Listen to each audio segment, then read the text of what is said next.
Ito po kasing issue na ito na patungkol po sa doble plaka law. Sapagkat ito po ay para sa kanila, para sa amin, ay naging mapaniil ang batas na ito. Itong doble plaka law na ito ay nakatulong po ba ito? Totoo po ba? Sana po na maunawaan ng ating kaibigan sa Nueva Ecija na hindi po totoo na ang atin po mga riders ay kriminal. Po, kasi mahal na Pangulo, kung meron tayong batas na hindi naman ma-implement, dapat po siguro talagang baguhin. I Sapagkat totally, para saan pa yan? Po. opo, I totally agree. Kasi hindi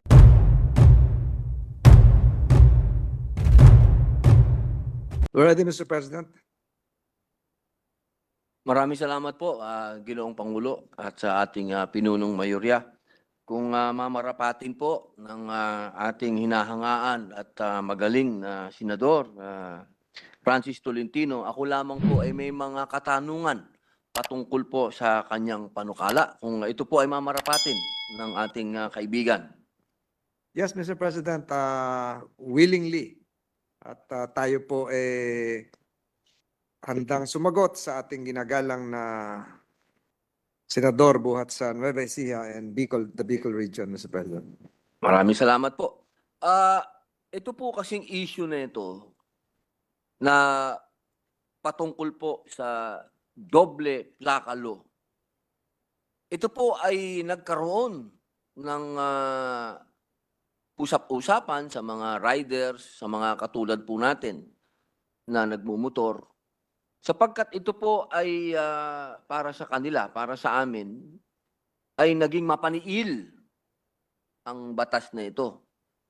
Tinanong po natin ang mga gumuhit ng batas na ito at ang kanila pong sinasagot sa atin, kailangan daw po ang batas na ito upang mapigilan ang paglaganap ng riding in tandem. Gusto po natin maliwanagan talaga kung meron po bang tunay na datos patungkol dito na talagang itong doble plaka law na ito ay nakatulong po ba ito? Totoo po ba ito na talagang laganap ang riding in tandem at kailangan nating gawing doble ang plaka ng mga nagmumotor? Sana po maipaliwanag po sa atin ito ng ating mahal na inahangaan na Senador Francis Tolentino. Thank you, Mr. President. Indeed, Mr. President, one of the reasons why Republic Act 11235 or the doble plaka law was conceptualized and eventually passed was because of the then apparently continuous utilization of motorcycles by riding in tandem killers or perpetrators of crimes. But Mr. President, data coming from the Philippine National Police and even the Highway Patrol Group would show, and I have records to show, Mr. President, that, Mr. President, meron po tayong, ang atin pong total, if the good gentleman can see, the total registered motorcycles per region would total 1,412,631, and these records would show that it's just from January to October 2023. Yung kabuuan po sa Pilipinas na rehistradong motor without sidecar, ito po yung hindi ginagamit na tricycle, ay 1,412,631. Ito po ay noong 2023. Tumaas na po ito ngayon, Mr. President. Subalit, Mr. President, out of the 1.4 million registered motorcycles, Mr. President, you will notice that from the data gathered by the Highway Patrol Group and the Philippine National Police, 132 lang po, Mr. President, ang na-involve sa riding in tandem, allegedly. Yung may naka-back ride, 134. Tapos, out of 132 pala, ang gumamit ng motor, yung sa riding in tandem na na-involve ay 57 lang na motor out of the universe of 1.4 plus million, Mr. President. So, napaka-minuscule hindi ko mas magaling po yung minority leader sa computation kung ilang percent ito. So, Mr. President, ito po yung naging dahilan ng panawagan ng mga riders na bakit sila sinisingle out, bakit sila pinoprofile at ginawang napaka-discriminatory ng batas. In fact, Mr. President, ang dami nag-file ng case sa iba't ibang mga regional trial courts dito sa Metro Manila, questioning the constitutionality of Republic Act 11235.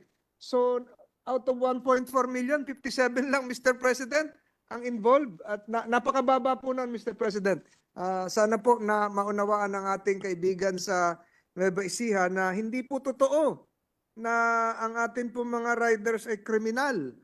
Hindi po totoo, Mr. President, na yung pag-single out sa kanila bilang potential criminals ay makaka-deter sa pagresolba ng mga krimen. Marami po mga riders tayo, Mr. President, mag-asawa, ihahatid sa trabaho yung babae, nagdadrive yung lalaki. Minsan po ay yung anak ihahatid sa high school kasi pasukan pa ho ngayon, minsan mamamalengke. Hindi naman po sila kriminal, Mr. President. Marami ho ihahatid yung asawa pagkatapos magdi-deliver pa ng mga kasama po sila sa online delivery, mga disente pong naghahanap buhay ng mga kababayan nating Pilipino. Pero hindi po dapat natin silang ituring na kriminal. Mr. President, ito po ay marami pa ho na aksidente.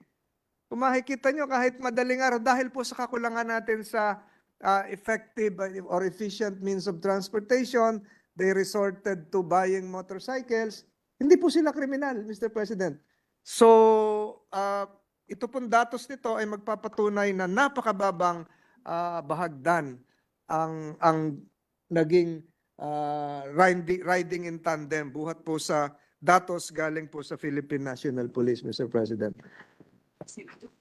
Oo nga. Opo. Ito pong Ginoong Pangulo, sa loob po ng registered motor vehicles na 1.4 million, Opo. 132 lang po ba? Tama po ba? Ang involved sa crimes? Parang... Opo, 132 ang involved sa crime. At yung pong gumamit ng motorsiklo na kriminal ay 57 lang po, Mr. President. Bali po, ang sinasabi niyo po, Ginoong Pangulo, ay Meron po ito kasi... po ang sapat. Opo, meron Sapat po na kasi, dahilan po ito para baguhin natin. yes. Baguhin natin ang doble plakado o ang RA 11235. Opo, Mr. President. Meron po kasi yung datos dito, yung motorsiklo ay na-involve sa crime. Meron po kasi mga motorsiklo na ninakaw.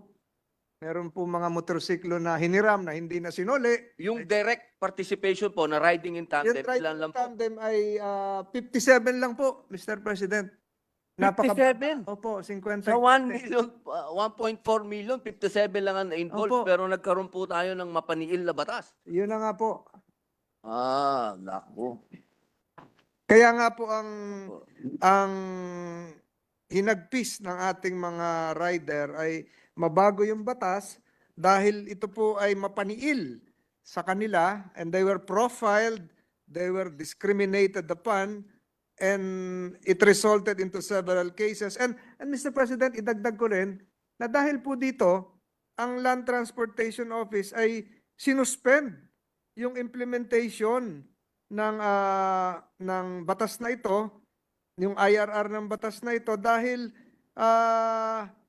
wala naman po silang plaka maibigay din. Ibig niyo po sabihin, yung po bang issue noon na may backlog sa plaka, hanggang ngayon po ba meron may problema yan sa mga motorsiklo? Yes, Mr. President, the records would show na millions po yung backlog, Mr. President, ng plaka. Ang backlog po as of last week, February 29, 2024, is 10,530,580. I repeat. Ilan po doon, Mr. President, ang motorsiklo? Diyan po sa 10 million. Lahat po yan, motorsiklo. Lahat po yun, motorsiklo. 10 million plates po ito. Ibig, 10,530,580 plaka. With the indulgence of the sponsor, Yes, may we Senator recognize? Exodus recognized. Yes, I'd like to confirm that the current backlog of motorcycle plates currently is about 10.4 million, as mentioned by the sponsor, and motor vehicle plates is about 2 million. So, yan po ang backlog ngayon at present. And that's why, Mr. President, one of the reasons that I authored this measure, I think it is more important for crime prevention that all motorcycles will be given their plate numbers already. Ang problema nga ngayon ay yung 10 million na po ang backlog at pataas to ng pataas taon-taon, kung dodoblehin pa natin, mas tatagal pa before we can give all motorcycles plate numbers. At sa tingin ko, when we talk about crime prevention, it is more important to have identities or plate numbers for all motorcycles kasi wala naman sigurong gagamit ng sariling motor sa krimen. So that is one of the rationale why we want this amendment, because we want to have most of the motorcycles their plate numbers already. Kasi nga kung dodoble pa natin, mas tatagal pa. Thank you, Mr. President. I definitely agree with the main author of this measure, a rider himself, na inambisyon natin yung dalawa, hindi nga natin maibigay yung isang plaka. Opo. Mahal na Pangulo, gusto ko lamang pong linawin. 1.4 million yung registered. At meron tayong 10 million plus na unregistered. So lumalabas po yun, kung tama po halos sumobra po ng 11 million ang motor. Tama po ba, Mr. President? I'm also as confused as the gentleman from Nueva Ecija. Ang unregistered po na motor sa aking datos po simula nung 1981 hanggang 2024 at kung ima-minus po yung registered nitong from 2023 to 2024 ay lumalabas na 21,500,000.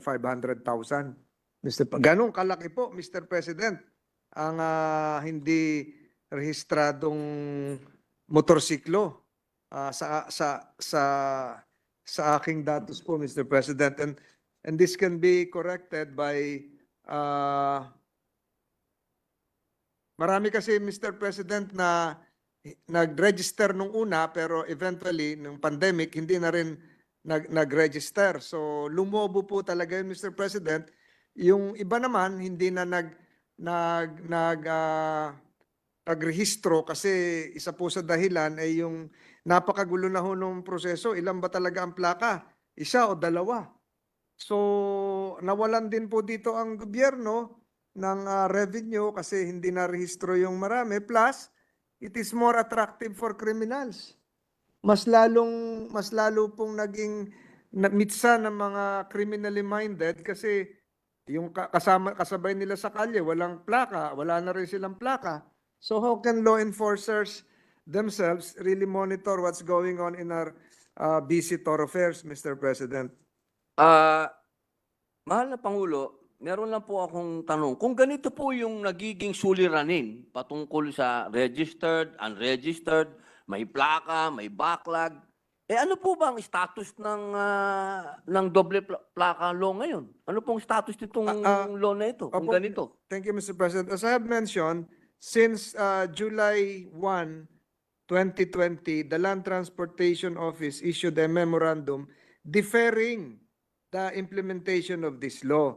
But the postponement of the implementation would not necessarily mean that the Land Transportation Office would stick to the original one plate policy. So, nakapending lang po yon kasi nga, hindi rin sila makaprovide ng plaka. Kaya hinold na nila yung implementation noong Republic Act 11235, which is administratively hard for them to implement because they cannot cope up with the demand coming from motorcycles to be registered. So, ini-stop na muna nila. So, hindi rin na-implement po itong doble plaka. Opo, kasi mahal na Pangulo, kung meron tayong batas na hindi naman ma-implement, dapat po siguro talagang baguhin. Pagkat para saan pa yan? Opo, I totally agree. Kasi hindi na natin kayang, ulitin ko po, hindi na natin mabigyan ng plaka yung isa, yung dalawa pa. Opo. At saka po, Mr. President, kahit hindi nyo pa, alam ko naman, rider po kayo, yung motorsiklo po, hindi naman designed to have a plate number in front. Wala hong lagayan to kasi parang sa pinaka-fork po ng motorsiklo, ay meron lang pong bar at nandun yung headlight sa harap. At hindi ko alam kung saan ikakabit po dun yung plaka. Kasi shock absorber na ho yun nasa harapan. Opo. Meron din po bang issue ang ating mga riders patungkol po doon sa safety ng riders po? Meron din po bang issue dyan patungkol po doon sa full force wind blast? Siyempre, tumatama sa mukha mo yan di ba? Tama po, Mr. President. Kayo po, Your Honor, bilang isang rider din, hindi naman siguro kayo papayag na yung isang plaka na halos kasi lakay na nitong bond paper na ito, ay nando sa harap ninyo na baka pag lumuwag yung tornilyo, lipa rin at tumama pa sa inyong harapan o baka tumama sa inyong leeg na maingay po. Aerodynamically, it might not be suited for a rider aware that something might happen, baka lumipad o baka makatama sa iba. So, para po sa kanila, parang delikado daw po yung plaka sa harapan, baka bigla na lang lumipad. Opo, mahal na Pangulo, sa katotohanan po, ako po ay isa sa mga rider na umaasa na magkaroon ng pagbabago sa batas na ito sapagkat hindi po ito talaga nakatulong sa anumang usapin. Kaya kung ito po ang sinasabi mismo ng LTO na hindi nila ma-implement, siguro po, mahal na Pangulo, siguro po talagang dapat nang baguhin ang doble plaka law. Yun lamang po ang aking mga katanungan bilang isang rider. Maraming salamat po, Ginoong Pangulo. Maraming salamat po, Your Honor, at napakahalaga po ng inyong mga tanong. At ito po bilang isang rider ay nagpapatotoo na napakahirap pong ipatupad ang isang batas na hindi talaga kayang ipatupad. So dito po sa aspetong ito ay naniniwala po ako na kailangan talagang amyandahan yung batas, Mr. President. Maraming salamat po, Your Honor. Yes. Thank you very much, distinguished colleagues. Salamat. Mr. President, I move that we suspend consideration of Senate Bill number 2555. I so move, sir. I just want to ask Senator Tolentino. Senator Tolentino, is that good gentleman a rider? Yes, Mr. President. Motorcycle or bicycle? Yes, both, Mr. President. Oh. I used to ride a Moto Guzzi before. I had an accident involving a Virago before. I used to ride old school po tayo, Honda Steed before. So, Mr. President, Alam ko you are you like vintage bicycles. Dapat yung unicycle, yung malaking goma sa harap, maliit sa likod. a Moto Guzzi, Mr. President, a Moto Guzzi is a vintage big bike, Mr. President. Bagay-bagay sa yun. It was used by the Mussolini forces during World War II. Oh, wow. Yung Moto Guzzi po. All right. Thank you very much for that information. Thank you, Mr. President, Yes, Senator Bongo. with the indulgence of this good sponsor, I agree with the proposed measure. At nakita ko kanina, 57 po yung There's a motion I didn't act. naiulat na yung crime related, no? Sa totoo lang, I agree with that, no? Na ang criminal naman ay intentionally hindi naglalagay ng plaka. Hindi tayo dapat maging discriminatory sa mga motorcycle riders at wag natin silang pahirapan pa. imbis na makatulong pa sana yun sa imbis na makatulong pa sana yun sa batas, no? Naging pahirap pa ito sa ating mga riders. At marami po akong narinig na mga hinaing dyan. I agree with Senator JB Ejercito. Dapat mag-focus na lang tayo sa maayos na registration. Having said that, Mr. President, may I request to be recorded as co-author of this proposed measure. At another question lang po sana. How about the three-wheel? Yung three-wheel, kasama siya rito sa ibabalik sa one ano na lang. Kasama po, one plate. Mr. President, that is a variant of the original motorcycle, yung two wheels. So, magiging isa na rin po sa likod. But, So, regardless of three-wheel, di ba kasi may three-wheel na isang gulong, dalawa sa likod. yes. So, isang plaka na lang saan ilagay? Sa likod po, Mr. Sa likod. President. Paano yung dalawang gulong sa harapan, yung Can-Am, isang gulong sa likod? Sa likod din po, Mr. President. Kahit na baliktad yung gulong niya. Opo, Mr. President. I used to have Mr. President, I know what the good gentleman from Davao is referring to. I used to have a three-wheel likewise, parang dalawa po sa harap, isa sa likod. It's called Piaggio. It's an Italian big bike na sinasabi po ni the gentleman from Davao is a Can-Am. Para Can-Am. pong nakaupo na lang yon. Parang kotse na kasi po siya yung specs niya, Mr. President. Parang kotse na pag iharurot mo, para ng kotse yung takbo niya eh. Yeah. Dalawang malaking gulong sa harapan, isa sa likod. Ito yung Can-Am. Opo. Ang makina niya around 1,300 po yata, no? Laking makina rin, parang kotse na rin. So isang plaka lang siya Isang plaka rin po. sa likod. Sa likod po. So kung sa harapan naman yung three-wheel, katulad ng mga Harley Davidson, isang gulong sa harapan, dalawa sa likod, Sa likod din pa po, rin. So, Mr. President. okay, cleared po.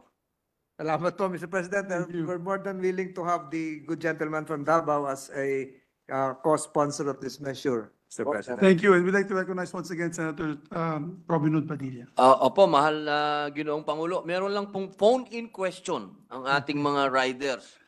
Pagka ito daw pong batas ay nabago, yun daw po bang pinag-iinitan sila ng checkpoint lagi ay mababago na rin? Kasi yun daw po ang kanilang isang hinaing din.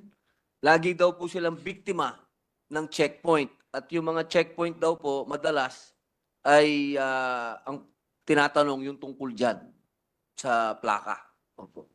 Definitely, Mr. President. The principal sponsor, the rider himself, Senator Ejercito would like to do Yes, that. Mr. President, if I may answer that. Yes, please proceed. In this amendment to the Motorcycle Crime Prevention Act, we introduced the use of RFID in front of every motorcycle. In fact, the LTO is already implementing this, that the RFID contains all the information about the motorcycle, the plate number, the owner, the driver's license, everything else, so that in checkpoints, hopefully, we will just have to fund in the future the acquisition of scanners for policemen and those who will man the checkpoints, and the establishment of a control center, no? So that it will be more convenient this time. Kung meron pong halimbawang ninakaw na motorsiklo, it will be just reported to the command center.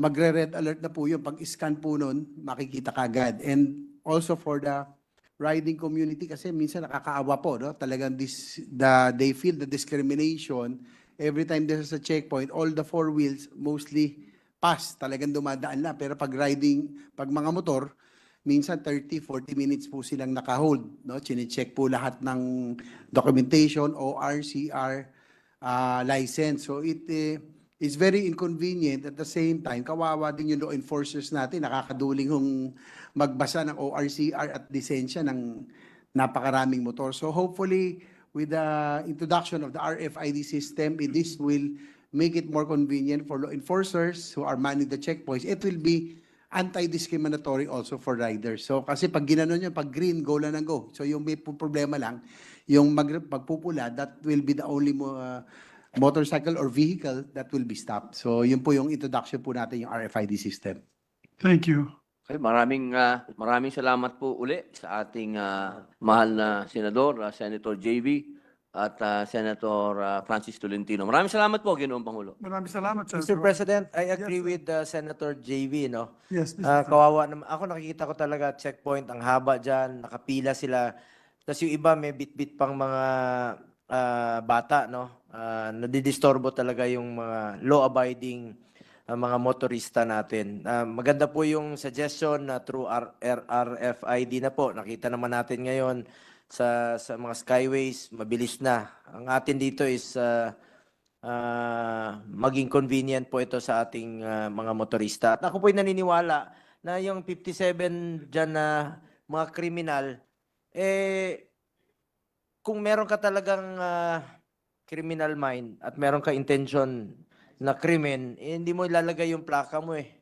Bihira pong maglagay ng kadalasan. Kita nyo pag nahuli, puro walang plaka. At hindi nila nilalagay yung plaka. So I agree with a good author, no, atin sa good sponsor din po. Agree po ako na isang plaka na lang talaga. Huwag na natin pahirapan pa ang ating mga kababayan. Dahil napakatagal na po nitong issue ng backlog ng plaka. Kung hindi nga natin sila mabigyan ng dalawang plaka, tapos ngayon huhulihin sila. Bakit wala kang plaka sa likod? Maraming tanong pa sa kanila. Huwag na natin pahirapan. Mas marami pong law-abiding citizens ang bayan natin. Thank you, Mr. President. Actually, my dear colleagues, parang ano lang yun licensed firearms, di ba? Magkakaroon ng gun ban. Siyempre, yung licensed firearms, takot mahuli yun kasi law-abiding naman sila. Yung problema, yung krimen, nagdadala talaga ng illegal firearms na unregistered para magnakaw, magmaril, mag-assassinate and all that. So, it's just the same. Itong mga riding in tandem, gagawa talaga ng paraan yan para gumawa ng krimen. But the 1 million or more riders ang perwisyo. So, I agree with your positions. Yung nga lang, Senator JV, kasi you are our advocate here, meron tayong batas on helmets. I'd like to put on record sa amin sa Mindanao, except for Davao City, dahil hinuhuli talaga, walang nag-helmet mga tao doon. Diyos ko sa amin, sa Bukidnon, sa probinsya, si Misamis Oriental, walang naka-helmet. One time, nag-joke nga po ako, papunta ako ng isang municipality doon from Cagayan de Oro to Misamis Oriental. Binilang namin, yung ilan lang yung naka-helmet. So the whole duration, pagpunta po, 35 minutes yung travel namin to Lagumlong from Cagayan de Oro. Ang nabilang na namin, tatatlong motor out of the hundreds of motor na naka-helmet. So sabi ko, we have a helmet law. So I hope that the riders also are watching now are also responsible kasi para sa kanila din yun eh. Ilang tao ng mga anak ng aking mga trabahante sa negosyo, pupunta sa akin, umiiyak, wala silang pambayad dahil na-aksidente yung anak, dahil walang helmet. And then nasa na comatose or nasa ospital at kailangan ng tulong dugo dahil nga walang helmet. So I hope that we can also apply I know it's very difficult to implement the RFID, but I think what is important is let's also apply safety, motorcycle safety for our consuming or the riding public. Dapat naka-helmet po sila. So, yun lamang po. And we'll go back to the previous motion of the good gentleman, the Deputy Majority Floor Leader, to suspend consideration on the matter if there are no other opinions on this. There being no objection to his motion, the said bill is now suspended. Thank you, Mr.